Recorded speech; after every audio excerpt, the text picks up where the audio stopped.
The Reading Detectives, Kent Reading Detectives, is a group of individuals who are looking at little-known and undiscovered writers within Tunbridge and the rest of Kent. We've had a special heritage link to Tunbridge, celebrating Jane Austen and her connections with the town. Her connections were that George Austen went to school in Tunbridge, at Tunbridge School, and we had a fantastic find, which was finding the Jane Austen letters at the Centre for Kentish Studies, which was my favourite find of the project. Oh, it's draft proposal of marriage to Fanny from Surrey. Welcome to Penshurst Place. We're delighted to have you here and really honoured that this is the place for your finale. But of course we feel it is the perfect place for a literary gathering. I'm just going to quote a few words by John Britton, who wrote about Penshurst Place in his descriptive sketches in 1832. And he said, "This house has been the natal home of poetry, romance, patriotism, the theatre of voluptuous hospitality, the abode of chivalry, and the resting place of virtue and honour." I think what the Reading Detectives has actually done for local writers is uncover historical works where they might not have known about them in the past, which gives them opportunity, I think, really to sort of recover or look at Kent in a different way.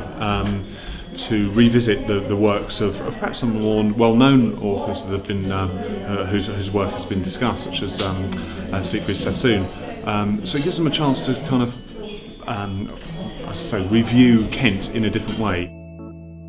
Once a parcel of us boys got round an old woman who kept an apple stall and had an iron pot for the purpose of roasting apples. Well, it's made me realise that no place is so dull that you can't write about it. For example, Snodland inspires some.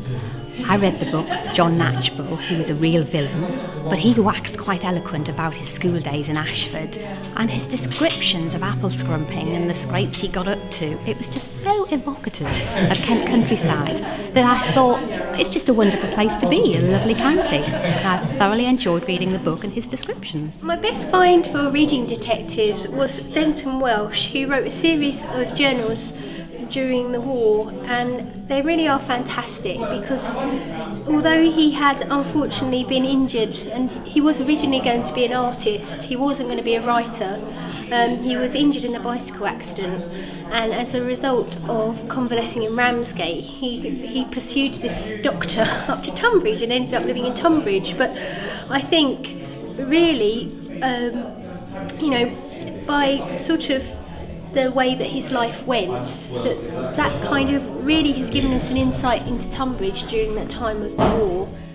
A very different era was wartime Tunbridge, Second World War time. Air raids going on, and all of the inconveniences of the Second World War seemed to fade away with Denton Welsh's picnics, and he was a beautiful observer of life. And we've been looking to go out of Reading Detectives with a bang, to find a place which oozed with literary associations, and luckily we're here today in Penshurst Place. It's a marvellous historic country house. It gave birth to its own literary genre. There are all sorts of interesting ways that the whole Reading Detectives has been able to enhance what I already know, and of course produce lots of things that I didn't know. It's been absolutely inspirational.